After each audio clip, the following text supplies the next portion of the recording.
Hi friends, welcome to Telugu cricket chat. India versus Australia fifth test match day 1 రోజున ఏం జరిగిందో మనం ఈ రోజు ఈ వీడియోలో మాట్లాడుకుందాం. ముందుగా మన ఛానల్ని మొదటిసారిగా చూస్తుంటే దయచేసి సబ్స్క్రైబ్ చేయండి. ఇక వీడియోలోకి వెళ్ళిపోతే ముందుగా it's a very big call. Rohit శర్మను అయితే ఈ టెస్ట్ మ్యాచ్ డ్రాప్ చేయడం అయితే జరిగింది. అయితే కొంతమంది అంటున్నారు ఏమంటే రోహిత్ శర్మ తనంతట తానే ఈ టెస్ట్ మ్యాచ్ని తప్పుకున్నాడని. అయితే ఇందులో ఏది నిజం ఏది అబద్ధం మనకైతే తెలియదు. రోహిత్ శర్మ స్థానంలో అయితే జస్ప్రీత్ బుమ్రా అయితే కెప్టెన్గా చేయడం జరిగింది.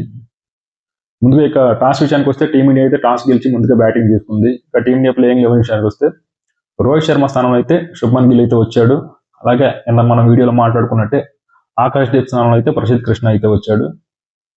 ఇక ఆస్ట్రేలియా ప్లేయింగ్ 11 విషయానికి వస్తే వాళ్ళు కూడా ఒక మార్పు చేయడం అయితే జరిగింది.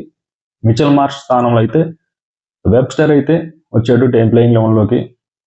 ఇక లాస్ట్ టైంలో జస్ప్రీత్ బుమ్రా ఒక మాట అన్నాడు, there is no spice in the wicket అన్నాడు. బట్ అక్కడ వికెట్ చూసుకుంటే మాత్రం నిజంగా బౌలర్స్కి చాలా అనుకూలంగా ఉంది, బ్యాటర్స్కి మాత్రం గ్రేవ్ యార్డ్ లాగా ఉంది నిజంగా చెప్పాలంటే. ఇక టీమిండియా బ్యాటింగ్ స్టార్ట్ చేసింది.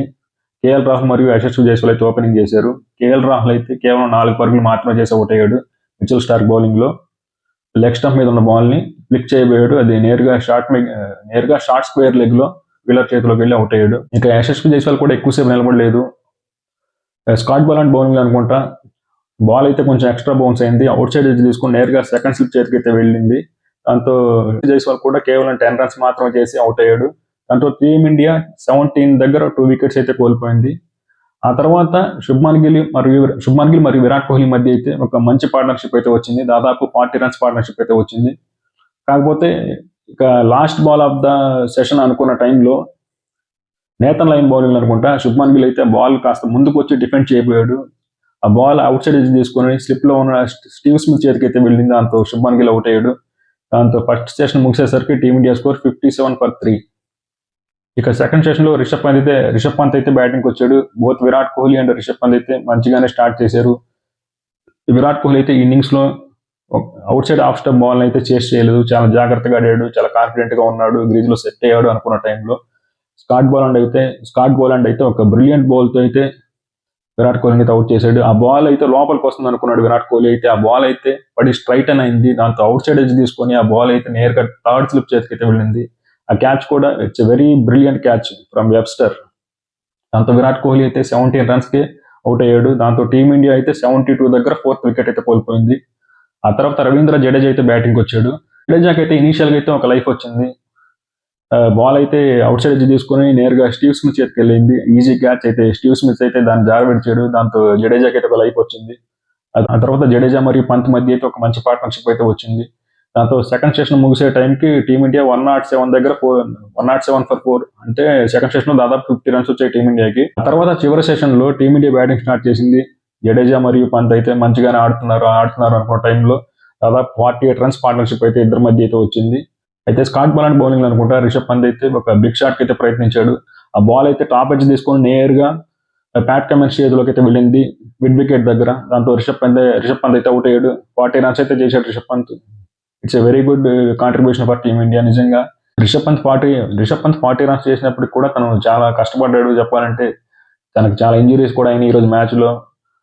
రిప్స్ దగ్గర ఒకటి తగిలింది, ఎల్బో దగ్గర ఒకటి తగిలింది, హెల్మెట్ కూడా తగిలింది. తను ఎక్కడ కూడా అయితే పట్టు వదలని విక్రమార్కులాగా బ్యాటింగ్ చేశాడు. 40 రన్స్ దగ్గర రిషబ్ పంత్ అయితే అవుట్ అయ్యాడు. ఆ తర్వాత నితీష్ కుమార్ రెడ్డి అయితే బ్యాటింగ్కి వచ్చాడు. తను ఫస్ట్ బాల్కి గోల్డెన్ డకౌట్గా అయితే అవుట్ అయ్యాడు. సేమ్ విరాట్ కోహ్లీ అయితే ఎలా అవుట్ అయ్యాడు, సేమ్ తను కూడా అలాగే అవుట్ అయ్యాడు. తను కూడా స్కాట్ బాలాండ్ బౌలింగ్లోనే సేమ్ అదే ప్యాటర్న్లో అవుట్ అయ్యాడు. అది ఆ బాల్ని అయితే థర్డ్ మ్యాన్ వైపుగా ఆడదాం అనుకున్నాడు. బాల్ ఎక్స్ట్రా బౌన్స్ అయ్యి నేరుగా సెకండ్ స్లిప్ చేతిలో క్యాచ్గా వెళ్ళింది. దాంతో నితీష్ కుమార్ రెడ్డి విలియన్ చేరాడు. అయితే ఆ తర్వాత కాసేపటికి రవీంద్ర జడేజా కూడా అవుట్ అయ్యాడు. 137 దగ్గర అనుకుంటా 26 రన్స్ చేసి రవీంద్ర జడేజా కూడా అవుట్ అయ్యాడు. మిచెల్ స్టార్క్ బౌలింగ్లో అనుకుంటా ఎల్బిడబ్ల్యూగా అయితే రవీంద్ర జడేజా అయితే అవుట్ అయ్యాడు. ఆ తర్వాత వాషింగ్టన్ సుందర్ వచ్చాడు. మంచి బౌండరీస్ అయితే స్కోర్ చేశాడు. తను కూడా 14 రన్స్ అయితే స్కోర్ చేసి వాషింగ్టన్ సుందర్ కూడా అవుట్ అయ్యాడు. ఆ తర్వాత ప్రసిద్ధ్ కృష్ణ వచ్చాడు. తను కూడా పెద్ద గేమ్ స్కోర్ చేయలేదు. తను కూడా వెంటనే అవుట్ అయిపోయాడు. అయితే లాస్ట్ వికెట్కి మాత్రం బుమ్రా మరియు సిరాజ్ ఇద్దరు కలిసి మంచి భాగస్వామి అయితే యాడ్ చేశారు. ముఖ్యంగా బుమ్రా అయితే మంచి బ్యాటింగ్ చేశాడు, మంచి అగ్రెసివ్ షాట్స్ అయితే కొట్టాడు. దాంతో టీమిండియా స్కోర్ 185 దగ్గర ముగిసింది.